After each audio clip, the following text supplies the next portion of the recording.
Tomoko tem sua vida tirada de forma prematura e renasce em um novo mundo repleto de magia e fantasia no corpo de um pequeno goblin, que acaba desenvolvendo um apetite monstruoso graças à sua habilidade secreta que o deixa mais forte a cada mordida. E graças a isso ele decide como iria viver sua nova vida, mas cuidado que esse anime pode trazer algumas lembranças de Goblin Slayer. Se é que me entende, né? Então já vai se inscrevendo no canal pra não ficar de fora dessa nova temporada e deixa aquela curtida e comenta bastante, porque isso me ajuda muito a continuar trazendo cada vez mais vídeos pra vocês. Mas bora pro anime. E no início nós vemos uma mulher tirando a vida de Tomokui, que renasceu em um novo mundo e é nomeado por um Goblin como Goburou. E se pergunta se esse cara verde não poderia ter se esforçado um pouquinho mais para escolher um nome para ele. E ao acordar no segundo dia, ele percebe que estava cercado por um bando de bebês verdes e feios, mas acabou notando que também era um deles e que tinha renascido em um novo mundo como um bebê Goblin completamente indefeso. Mas no terceiro dia ele estava maior, já que os Goblins cresciam rapidamente e estava decidido a usar todas as suas forças para que possa sobreviver nesse mundo, já que ganhou uma segunda chance. E no quarto dia, o Goblin mais velho avisa que seria a última refeição que daria a eles, porque no dia seguinte, eles deveriam conseguir por conta própria, e depois de comer, Gobirou sai da caverna e confirma que estava em um mundo completamente diferente de seu anterior, e chama o outro Goblin, Gobikishi, o maior Goblin dentre eles, para irem à caça, e consegue caçar um coelho de chifre graças à sua estratégia, onde um perseguia e o outro o abatia, e ao olhar para Gobikishi, ele percebe que ele estava prestes a comer o coelho sozinho.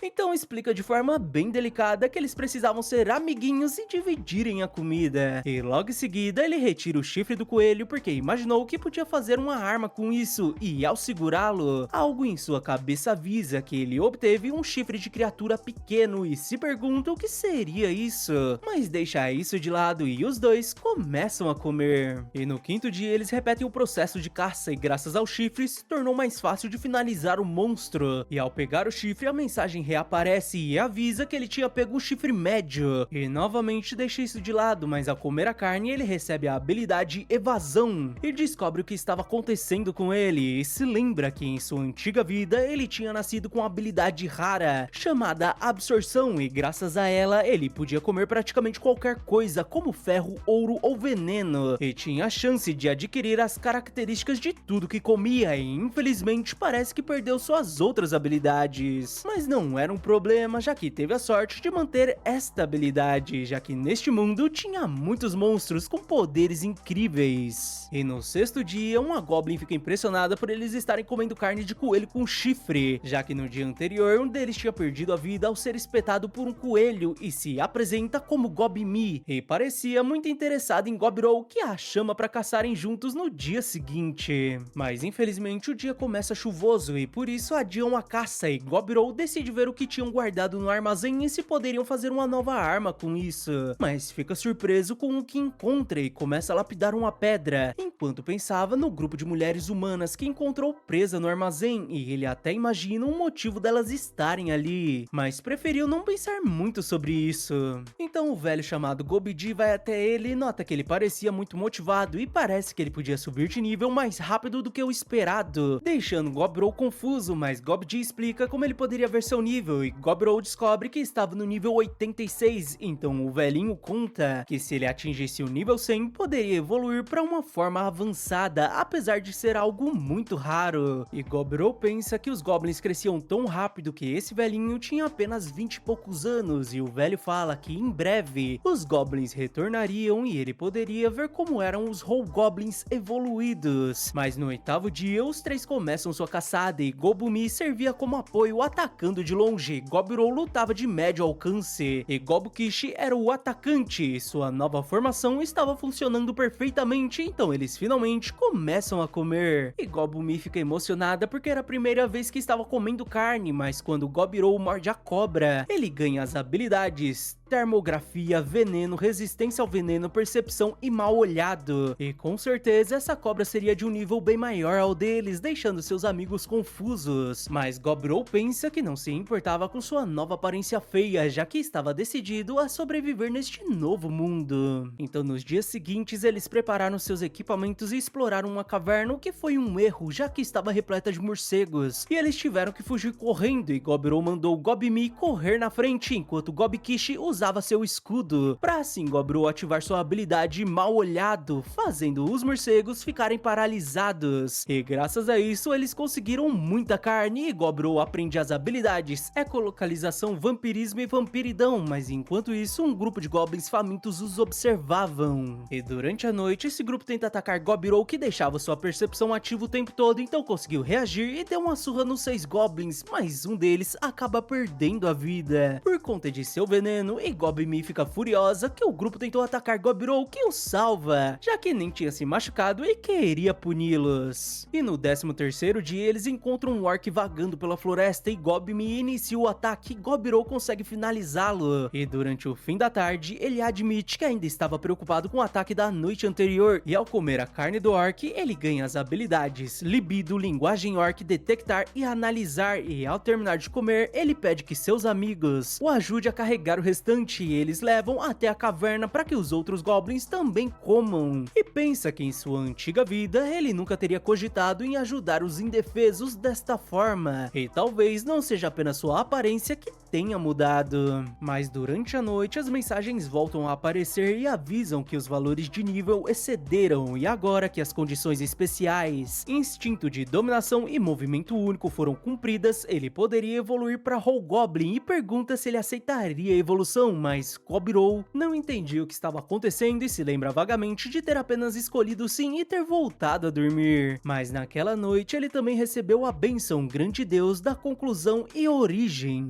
E no dia seguinte ele nota que estava diferente, até parecia com seu eu da vida passada, e Gobkishi também estava diferente, deixando Gobmi impressionada, porque os dois ficaram bem maiores e bonitos, e Gobji também estava impressionado pelos dois terem subido de categoria com menos de um mês de vida. Então Gobkishi decide desafiar Gobro para um duelo para que possam descobrir sua nova força. Então os dois vão pro lado de fora e começam a duelar, mas Gobro demonstra grande habilidade e vence Gobkishi, que admite que ele era muito forte. Mas Gobro explica que na verdade ele era mais forte em termos de força bruta, mas acaba ouvindo um uivo e diz que um problemão estava se aproximando. Então pede que Gobmi, que estava escondida atrás de uma árvore, vá pegar a besta que tinham criado. Enquanto isso, um grupo de lobos caçava diversas criaturas, assim como um orc, e os derrotava facilmente. E Gobro reconhece que eles seriam um inimigo perfeito para que possam testar a sua nova força evoluída. Ele libera o primeiro ataque de Gobmi, que acerta uma flecha no líder dos lobos, e em seguida os dois partem pro combate. E Gobro admite que ter usado aquela flecha venenosa foi a melhor decisão, já que os lobos ficaram desorientados sem seu líder e conseguiram acabar logo com eles, que perderam a força de equipe. Mas o líder dos lobos se levanta e encara Gobro, mas acaba perdendo a vida pro veneno, e Gobro o morde e ganha as habilidades caça selvagem, armadura de couro e ordem, e por fim liderança militar, que o deixa pensativo. E em seguida ele leva os lobos até a caverna e diz que não precisavam agradecê-lo, mas deviam caçar e devolver a mesma proporção que comerem, deixando os goblins inseguros, já que não sabiam como fazer aquilo, e ele questiona se eles não tinham gostado. Mas os goblins se ajoelham e imploram que ele os ensine seus truques de tirar vidas, e Gobro concorda em ensinar eles a caçarem e também a criar armas, deixando todos gratos, e pede que todos se levantem. Afinal eram todos companheiros e todos gritam seu nome, enquanto ele pensava que não sabia se este seria um efeito de sua habilidade de ordem ou de outra coisa, mas naquele momento foi como se ele pudesse ver em sua mente o caminho que queria seguir neste novo mundo, e deveria comer, comer e continuar comendo e ficando cada vez mais forte para liderar seus companheiros, para então deixar a gente curioso, porque vamos pro 17º dia, onde Gobro pensava que já estavam treinando há 4 dias, mas mesmo assim eles ainda tinham muito a aprender, mas ele fica surpreso ao perceber que Gobmi tinha evoluído.